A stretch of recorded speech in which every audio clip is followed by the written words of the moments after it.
जगत में प्रत्येक व्यक्ति को किसी ना किसी प्रकार की निर्बलता अवश्य होती है। जैसे कोई बहुत तेजी से दौड़ नहीं पाता तो कोई अधिक भार नहीं उठा पाता, कोई असाध्य रोग से पीड़ित रहता है तो कोई पढ़े हुए पाठों को स्मरण में नहीं रख पाता। ऐसे अनेकों उदाहरण और भी हैं।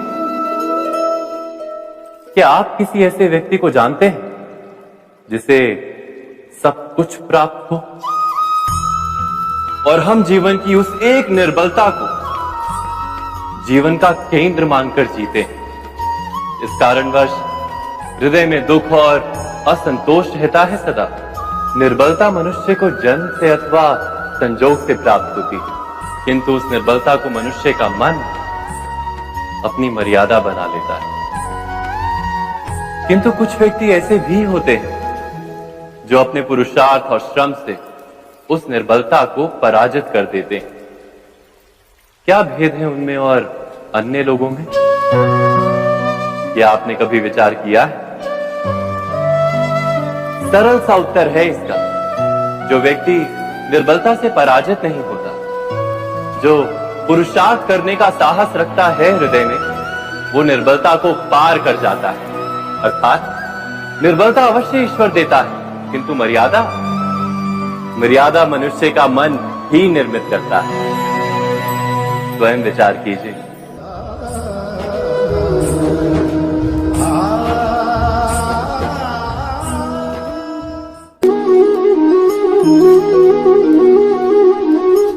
भविष्य का दूसरा नाम है संघर्ष।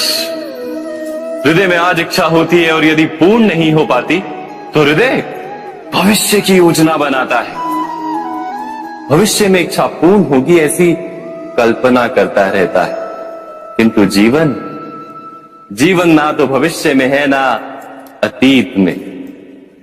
जीवन तो इस क्षण का नाम, अर्थात इस क्षण का अनुभव ही जीवन का अनुभव। पर हम ये जानते हुए भी इतना सा सत्य समझ नहीं पाते। या तो हम बीते हुए समय के स्मरणों को घेर कर बैठे रहते, या फिर आने वाले समय के लिए हम योजनाएं बनाते रहते हैं और जीवन जीवन बीत जाता है। एक सत्य यदि हम हृदय में उतार लें कि ना हम भविष्य देख सकते हैं, ना ही भविष्य निर्मित कर सकते हैं, हम तो केवल धैर्य और साहस के साथ भविष्य को आलिंगन दे सकते हैं, स्वागत कर सकते हैं भविष्य का। तो क्या जीवन का हर पल जीवन से नहीं भर जाएगा? स्वयं विचार कीजिए।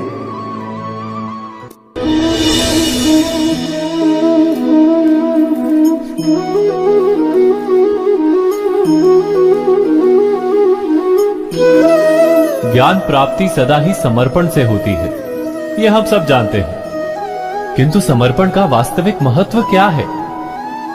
क्या हमने कभी विचार किया? मनुष्य का मन सदा ही ज्ञान प्राप्ति में विभिन्न बाधाओं को उत्पन्न करता है। कभी किसी अन्य विद्यार्थी से ईर्ष्या हो जाती है, कभी पढ़ाए हुए पाठों पर संदेह जमता है और कभी गुरु द्वारा दिया गया दंड मन को अहंकार से भर देता है। नहीं, क्या ऐसा नहीं होता? न जाने कैसे कैसे विचार मन को भटकाते हैं और मन की इसी अयोग्य स्थिति के कारण हम ज्ञान प्राप्त नहीं कर पाते। मन की योग्य स्थिति केवल समर्पण से निर्मित होती है। समर्पण मनुष्य के अहंकार का नाश करता है, ईर्ष्या, महत्वाकांक्षा आदि भावनाओं को दूर कर हृदय को शांत करता है और मन को एकाग्र करता है। वास्तव में ईश्वर की सृष्टि में ना ज्ञान की मर्यादा है ना ज्ञानियों की। गुरु दत्तात्रेय ने तो गाय और श्वान से भी ज्ञान प्राप्त कर लिया था। अर्थात विषय ब्रह्म ज्ञान का हो या जीवन के ज्ञान का या गुरुकुल में प्राप्त होने वाले ज्ञान का, उसकी प्राप्ति के लिए गुरु से अधिक महत्व है उस गुरु के प्रति हमारा समर्पण। क्या ये सत्य नहीं?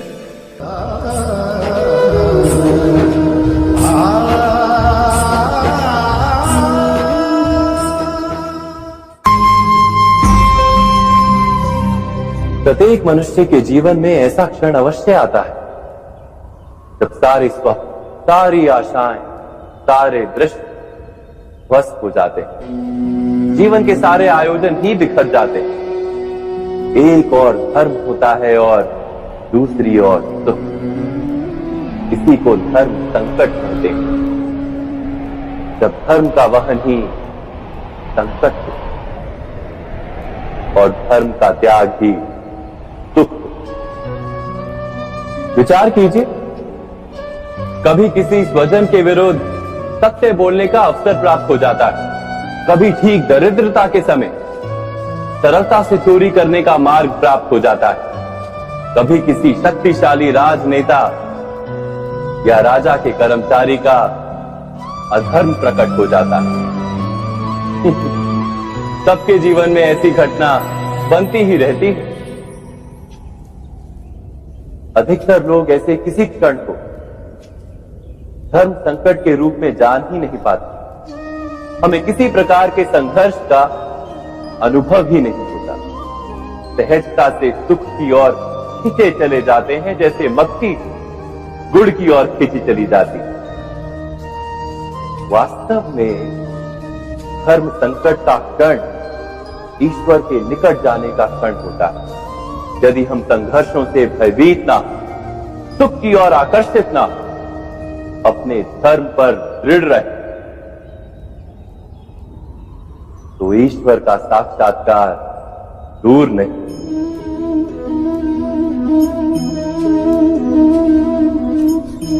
पवन से युद्ध करने वाला पत्ता यदि पेड़ से गिरता है तो भी आकाश की ओर उठता है। पवन से झुकने वाली घास वही भूमि पर रह जाती है। अर्थात धर्म संकट से यदि हम संकट को ही टाल दें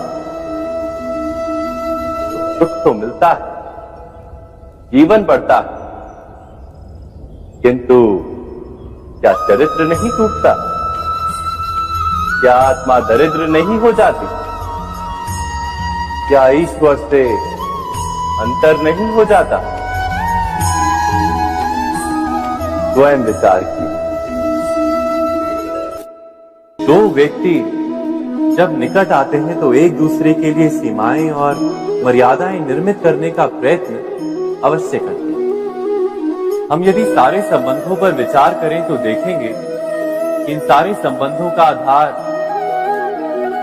यही सीमाएं हैं जो हम दूसरों के लिए निर्मित करते हैं। और यदि अनजाने में भी कोई अन्य व्यक्ति इन सीमाओं को तोड़ता है तो उसी क्षण हमारा हृदय क्रोध से भर जाता है। इन सीमाओं का वास्तविक रूप क्या है? क्या हमने कभी विचार किया? सीमाओं के द्वारा हम दूसरे व्यक्ति को निर्णय करने की अनुमति नहीं देते। अपना निर्णय उस व्यक्ति पर थोपते हैं, अर्थात किसी की स्वतंत्रता का अस्वीकार करते हैं।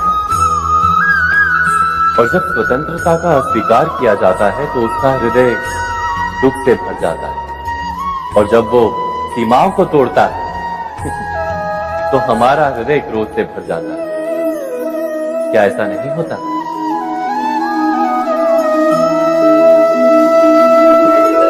पर यदि एक दूसरे की स्वतंत्रता का सम्मान किया जाए तो किसी मर्यादाओं या सीमाओं की आवश्यकता ही नहीं होती।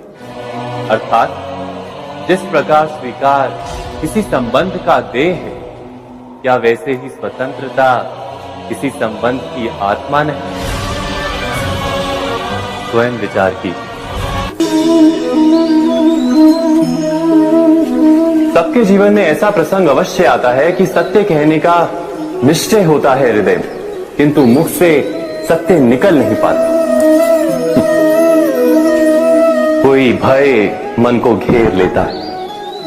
किसी घटना अथवा प्रसंग के बारे में बात करना या फिर स्वयं से कोई भूल हो जाए उसके बारे में कुछ बोलना, क्या ये सत्य है? नहीं, ये तो केवल तथ्य है। अर्थात जैसा हुआ था वैसा केवल बोल देना सामान्य सी बात है।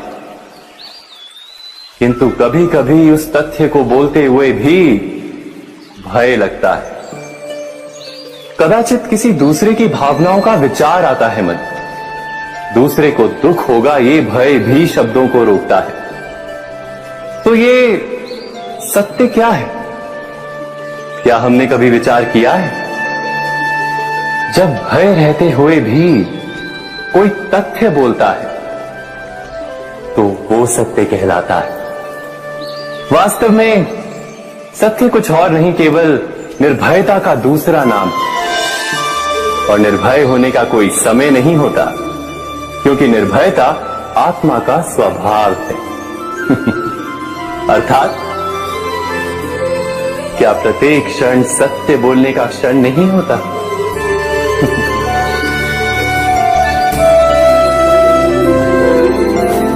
स्वयं विचार कीजिए।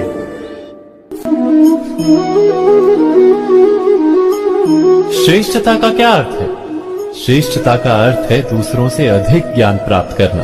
अर्थात मूल्य इस बात का नहीं कि स्वयं कितना ज्ञान प्राप्त किया, मूल्य इस बात का है कि प्राप्त किया हुआ ज्ञान अन्य लोगों से कितना अधिक है।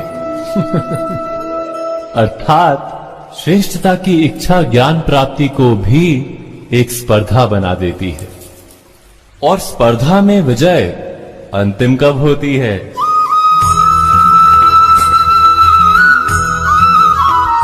कुछ समय के लिए तो श्रेष्ठ बना जा सकता है, किंतु सदा के लिए कोई श्रेष्ठ नहीं रह पाता। फिर वही असंतोष, पीड़ा और संघर्ष जन्म लेता है। किंतु श्रेष्ठ बनने के बदले यदि उत्तम बनने का प्रयत्न करें तो क्या होगा?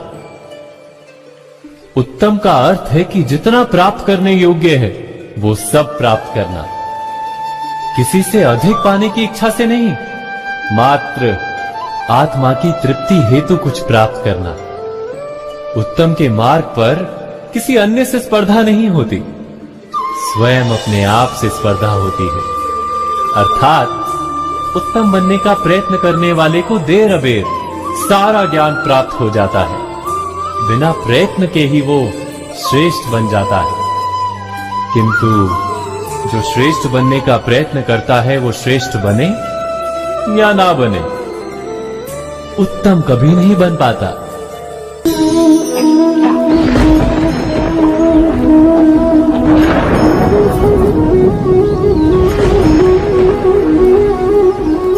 सपनों और पूर्वाभासों के आधार पर हम भविष्य के सुख दुख की कल्पना करते हैं। भविष्य के दुख का कारण दूर करने के लिए हम आज योजना बनाते हैं।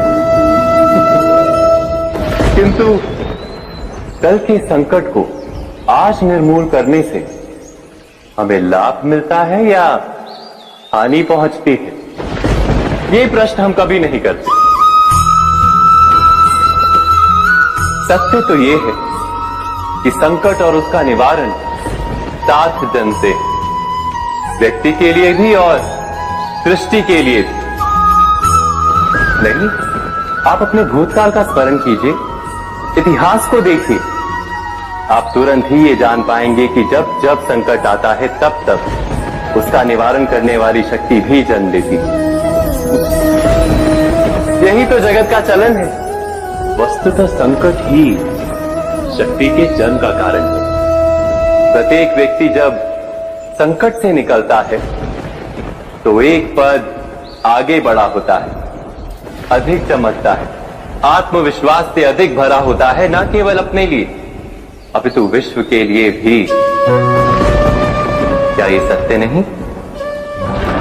वास्तव में संकट का जन्म है एक अवसर का जन्म, अपने आप को बदलने का, अपने विचारों को ऊंचाई पर करने का अवसर, अपनी आत्मा को बलवान और ज्ञान मंडित बनाने का अवसर। जो ये कर पाता है उसे कोई संकट नहीं होता, किंतु जो ये नहीं कर पाता वो तो स्वयं एक संकट है विश्व के लिए। विचार कीजिए।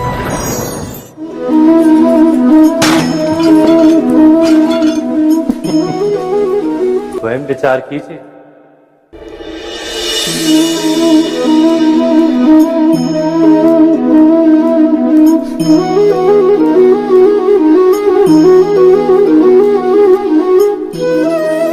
जीवन का हर क्षण निर्णय का क्षण होता है। प्रत्येक पद पर दूसरे पद के विषय में कोई निर्णय करना ही पड़ता है और निर्णय अपना प्रभाव छोड़ जाता है। आज किए गए निर्णय भविष्य में सुख अथवा दुख निर्मित करते हैं, ना केवल अपने लिए, अपने परिवार के लिए भी, आने वाली पीढ़ियों के लिए भी। जब कोई दुविधा सामने आती है तो मन व्याकुल हो जाता है, अनिश्चय से भर जाता है। निर्णय का वो क्षण युद्ध बन जाता है और मन बन जाता है युद्ध भूमि। अधिकतर निर्णय हम दुविधा का उपाय करने के लिए नहीं, केवल मन को शांत करने के लिए लेते हैं। पर क्या कोई दौड़ते हुए भोजन कर सकता है? नहीं। तो क्या युद्ध से जूझता हुआ मन कोई योग्य निर्णय ले पाएगा? वास्तव में शांत मन से जब कोई निर्णय करता है तो अपने लिए सुखद भविष्य बनाता है, किंतु अपने मन को शांत करने के लिए जब कोई निर्णय करता है तो वो व्यक्ति भविष्य में अपने लिए कांटों भरा वृक्ष लगाता है। स्वयं विचार कीजिएगा।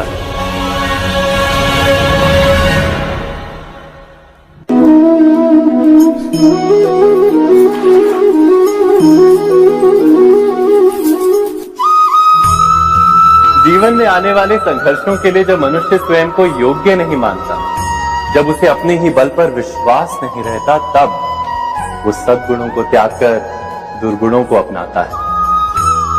वस्तुतः मनुष्य के जीवन में दुर्जनता जन्म ही तब लेती है जब उसके अंतर में आत्मविश्वास नहीं होता। आत्मविश्वास ही अच्छाई को धारण करता है।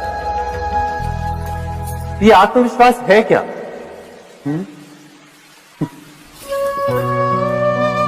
जब मनुष्य ये मानता है कि जीवन का संघर्ष उसे दुर्बल बनाता है, तो उसे अपने ऊपर विश्वास नहीं रहता। वो संघर्ष के पार जाने के बदले संघर्ष से छूटने के उपाय ढूंढने लगता है। किंतु जब वो ये समझता है कि ये संघर्ष उसे अधिक शक्तिशाली बनाते, ठीक जैसे व्यायाम करने से देह की शक्ति बढ़ती है, तो प्रत्येक संघर्ष के साथ उसका उत्साह बढ़ता है। अर्थात आत्मविश्वास और कुछ भी नहीं, मन की स्थिति, जीवन को देखने का दृष्टिकोण मात्र है। और जीवन का दृष्टिकोण तो मनुष्य के अपने वश में होता है। स्वयं विचार कीजिए।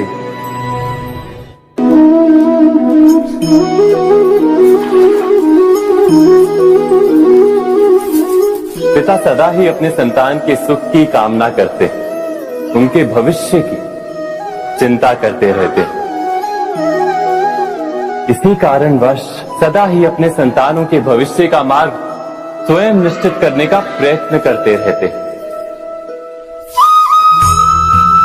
जिस मार्ग पर पिता स्वयं चला है, जिस मार्ग के कंकर पत्थर को स्वयं देखा है, मार्ग की छाया, मार्ग की धूप को स्वयं जाना है, उसी मार्ग पर उसका पुत्र भी चले, यही इच्छा रहती है हर पिता की। निसंदेह उत्तम भावना है ये।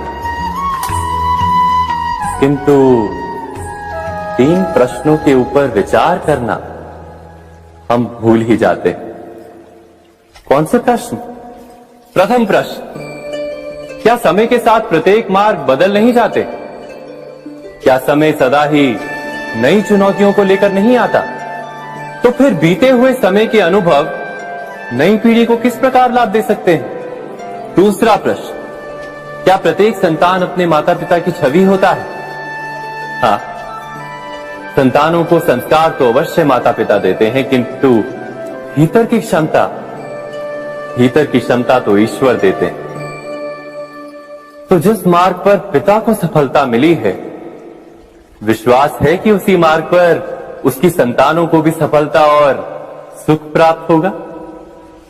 तीसरा प्रश्न, क्या जीवन के संघर्ष और चुनौतियां लाभकारी नहीं होती? क्या प्रत्येक नया प्रश्न एक नए उत्तर का द्वार नहीं खोलता? तो फिर संतानों को नए नए प्रश्नों, संघर्षों और चुनौतियों से दूर रखना, ये उनके लिए लाभ करना कहलाएगा या हानि पहुंचाना? अर्थात जिस प्रकार संतान के भविष्य का निर्माण करने के बदले उसके चरित्र का निर्माण करना श्रेष्ठ है, वैसे संतानों के जीवन का मार्ग निश्चित करने के बदले उन्हें नए संघर्षों के साथ जूझने के लिए मनोबल व ज्ञान देना अधिक लाभदायक नहीं होगा? स्वयं विचार कीजिए। मनुष्य की सबसे बड़ी दुर्बलता क्या होती है? सोचिए। धन, प्रेम, अहंकार। मनुष्य की सबसे बड़ी दुर्बलता होती है उसके रहस्य।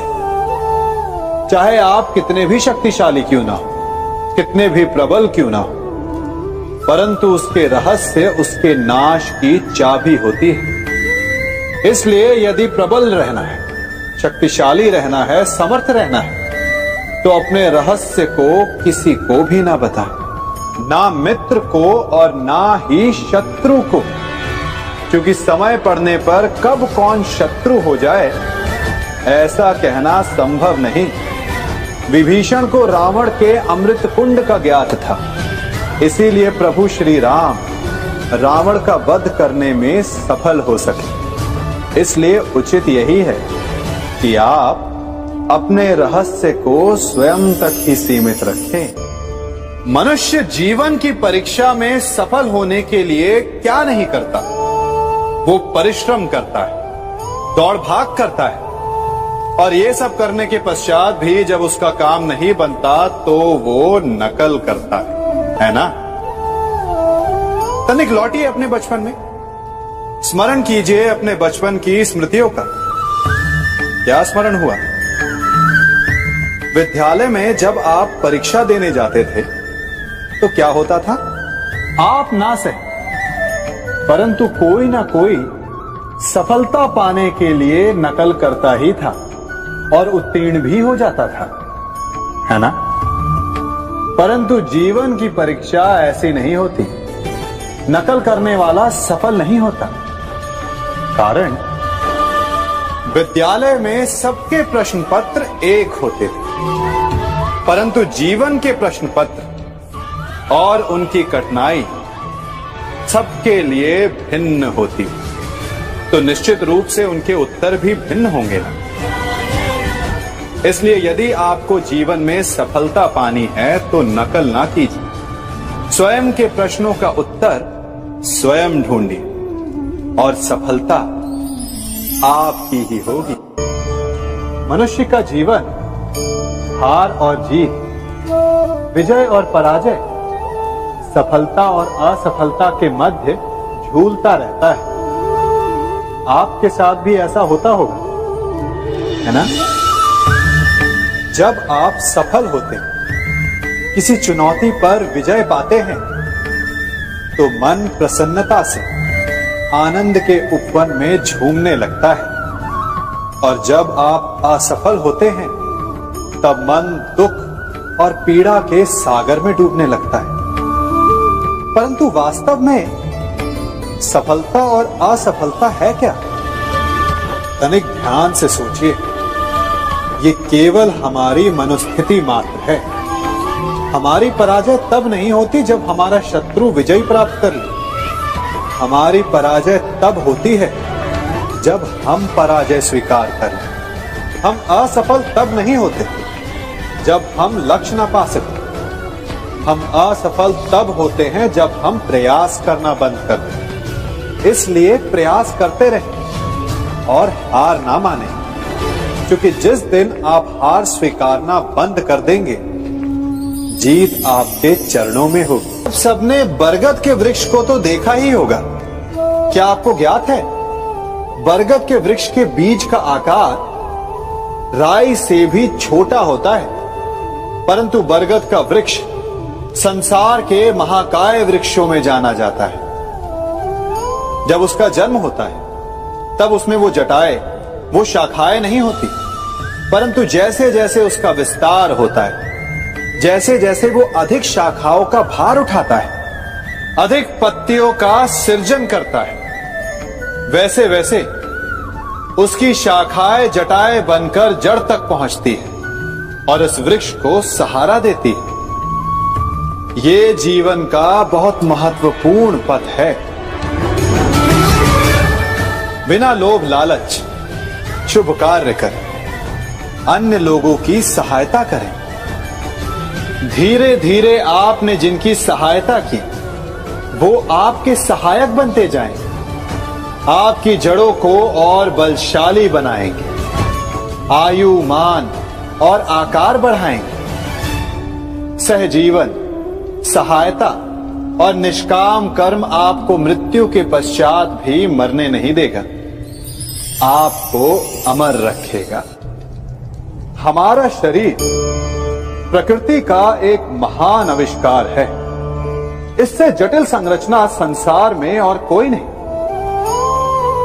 हमारा शरीर जितना जटिल है, यदि इसे ठीक से जाना जाए तो इससे अधिक सरल ज्ञान देने वाला और कोई नहीं। हमारे शरीर में पंच इंद्रियां होती हैं जो हमें भाव, गुण और वस्तुओं का बोध कराती हैं। हमारे पास आंखें हैं, नाक है, स्पर्श के लिए त्वचा है, कान है और जीभा है। सबका भिन्न भिन्न कार्य है। आंखों से देखना, कानों से सुनना, नथनों से श्वास लेना, त्वचा से स्पर्श करना और जीभा से स्वाद लेना। परंतु क्या आपने कभी सोचा कि प्रकृति ने हमें 2 आंखें दी, 2 नथने दी, 2 कान दी, स्पर्श के लिए ये पूरा शरीर दिया, परंतु जीभा केवल 1 दी? ऐसा क्यों? क्योंकि प्रकृति चाहती है कि हम देखें अधिक, सुने अधिक और ज्ञान अधिक अर्जित करें, बोले कम। क्योंकि अधिक वाचाल नाश को निमंत्रण देता है। स्मरण रखिएगा।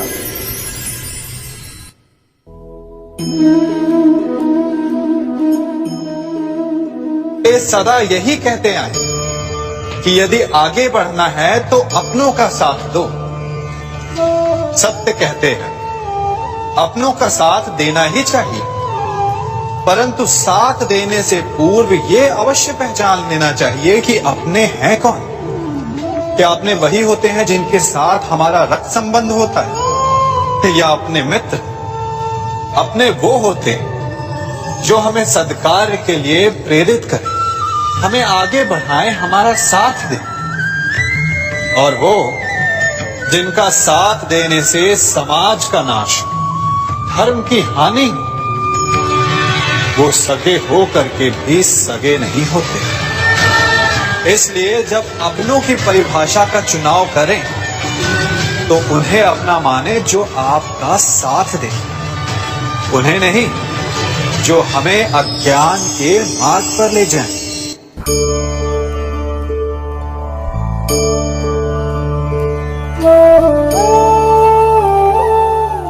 आप जिनसे प्रेम करते हैं सदा उनके समीप रहना चाहते हैं, नहीं चाहते कि कभी अपनों से दूर होना पड़े, बिछड़ना पड़े। परंतु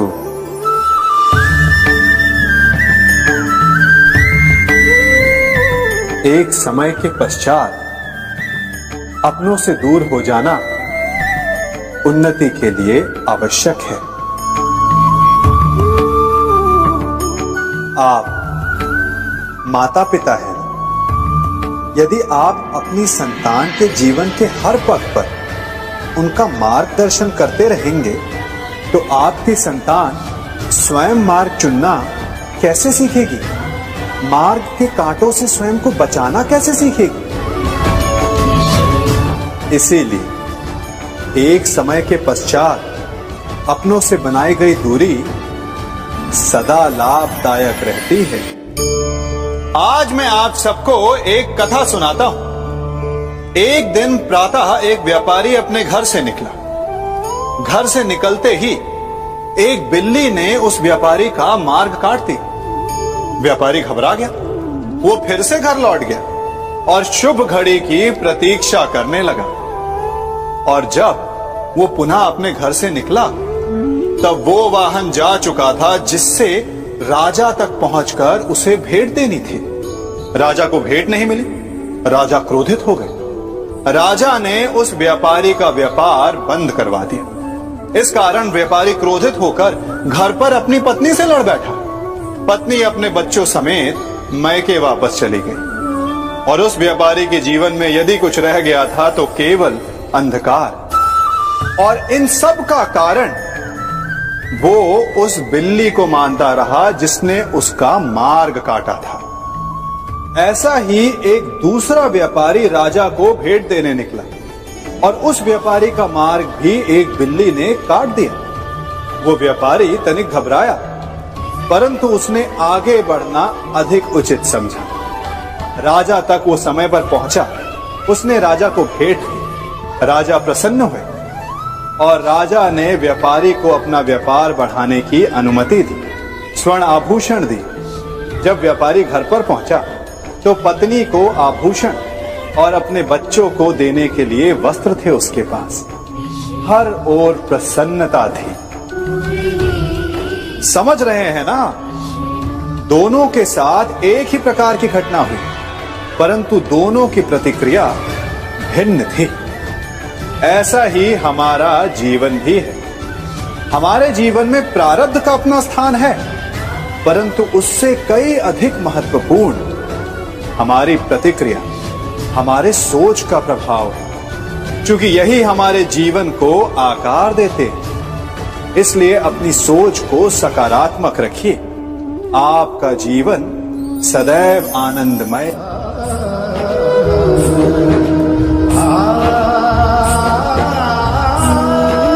हम सभी अपने जीवन में कोई ना कोई कार्य करते हैं।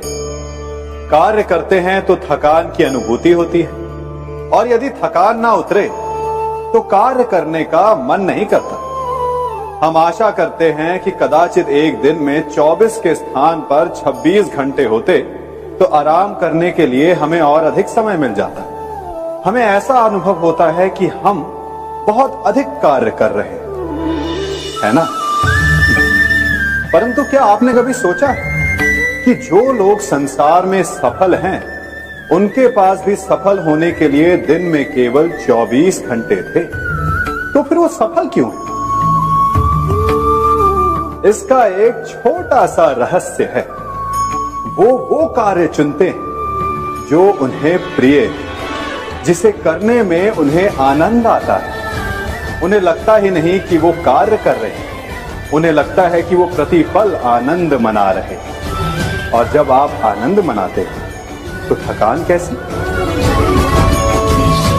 इसलिए यदि आप जीवन में कोई भी कार्य करें तो वो आपके मन को भाना चाहिए, या जो कार्य आप कर रहे हैं उसे अपने मन को भा देने दो।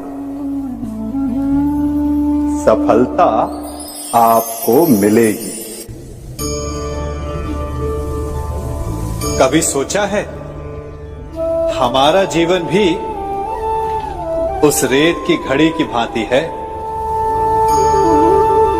जो रेत नीचे गिर चुकी है वो हमारा अतीत है। जो अब भी ऊपर है वो हमारा आने वाला भविष्य है। और वर्तमान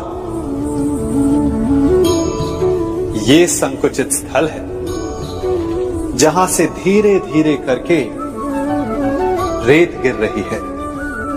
अर्थात हमारे पास जीने के लिए यही एक क्षण है।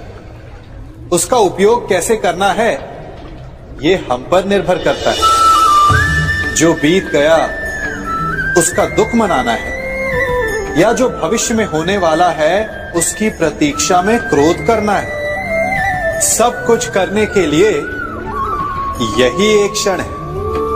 प्रसन्न रहना है तो उसके लिए भी यही एक पल है। प्रतीक्षा करते रहोगे तो ये पल भी भूतकाल में बदल जाएगा। इसलिए आनंद के लिए, परोपकार के लिए प्रतीक्षा ना कीजिए, आपके पास जो पल है उनका भरपूर सदुपयोग कीजिए, क्योंकि इस घड़ी को पलटकर आप फिर से समय अवश्य गिन सकते हैं, परंतु अपना बीता हुआ समय आप वापस नहीं लौटा पाएंगे। मनुष्य भी बड़ा विचित्र प्राणी है। अपनों से नीचे के स्तर के लोगों को वो हे दृष्टि से देखता है, उनका उपहास उड़ाता है, उनसे बार बार कहता है कि तुम्हारा कुछ नहीं हो सकता, तुम भविष्य में कुछ नहीं कर पाओगे। जब मनुष्य के पास धन, संपत्ति, मान होता है तो वो दूसरों का आदर नहीं करता, परंतु वो एक बात भूल जाता है कि उससे भी अधिक शक्तिशाली कोई अस्तित्व में है, और वो है समय। काल अपना चक्र कब बदलेगा ये कोई नहीं जानता। समय अपनी करवट कब लेगा ये कोई नहीं जानता। कोयला भी समय के साथ साथ हीरे में परिवर्तित हो जाता है। इसलिए जीवन में कभी भी किसी का भी उपहास नहीं उड़ाना चाहिए।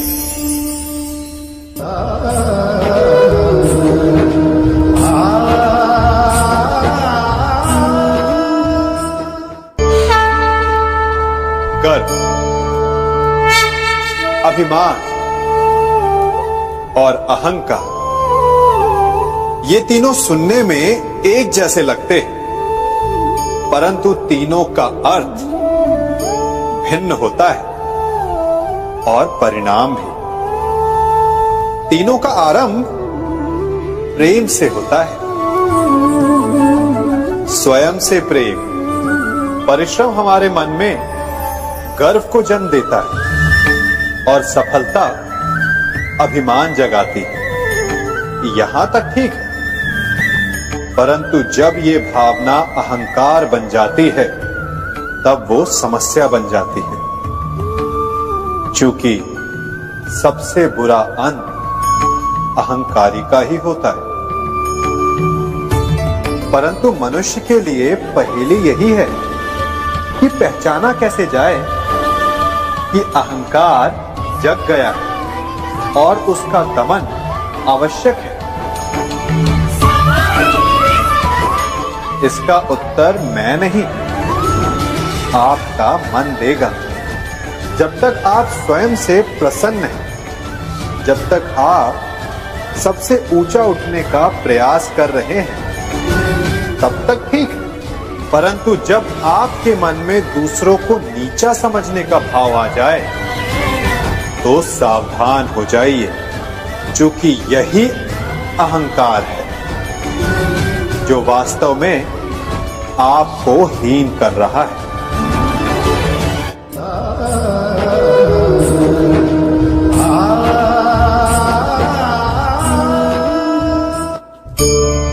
आज मैं आप सबको एक कहानी सुनाता हूं। एक दिन गोकुल में दो व्यापारी आए।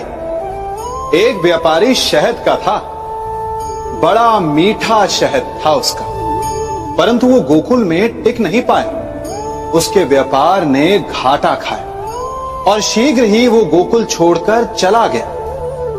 और दूसरा व्यापारी मिर्च का था।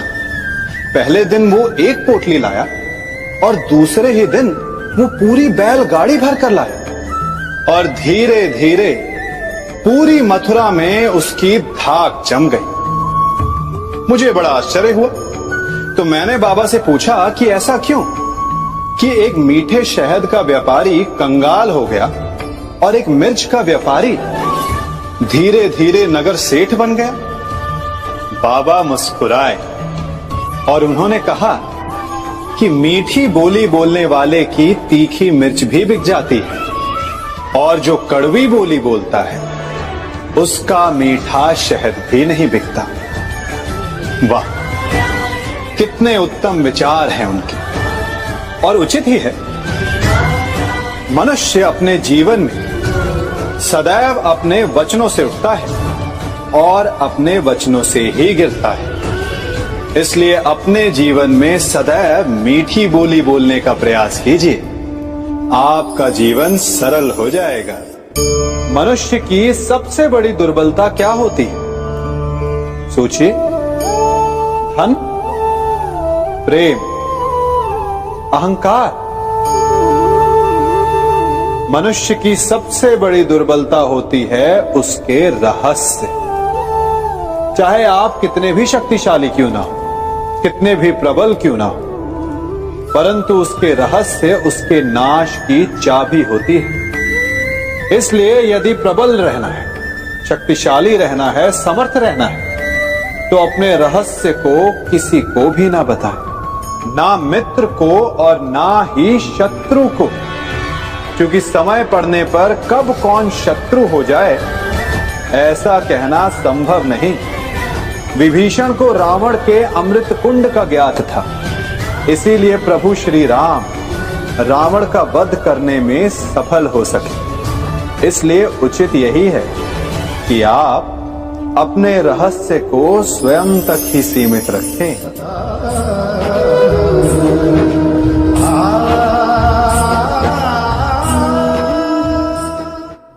युवा अवस्था भी हमारे जीवन का कितना सुंदर काल होता है ना।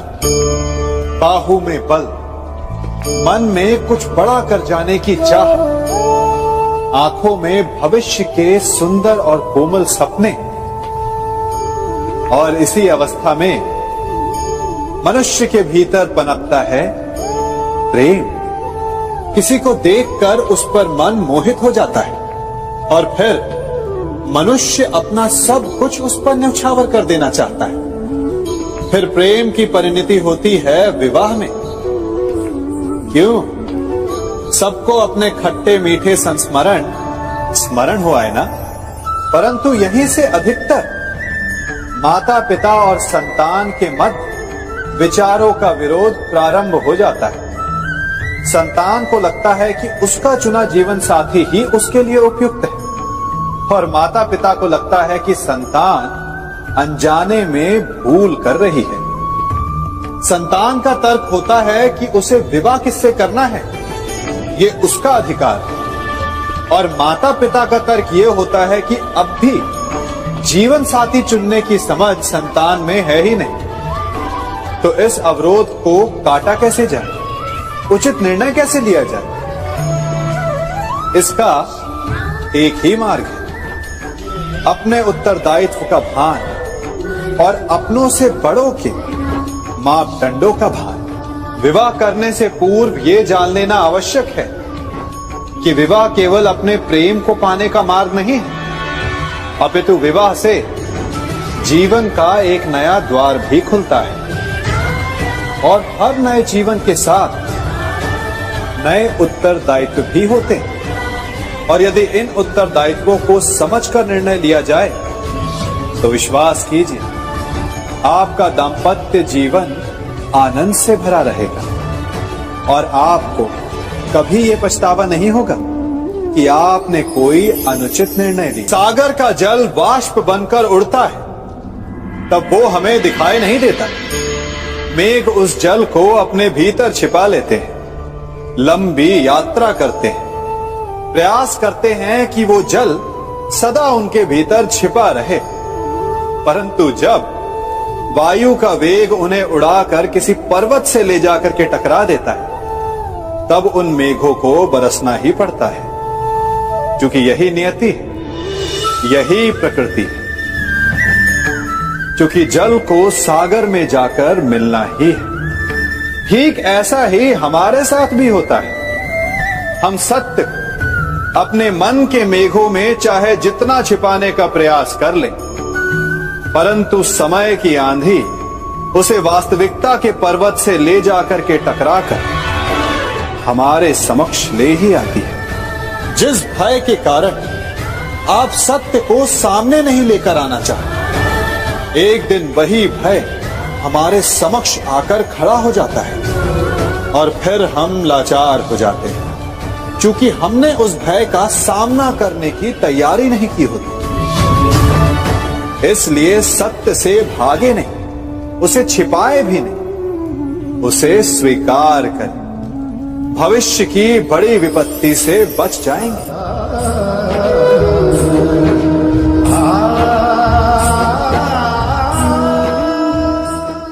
कभी कभी आप सबके जीवन में एक ऐसी विचित्र समस्या अवश्य आती है कि शक्तिशाली के समक्ष मौन हो जाए।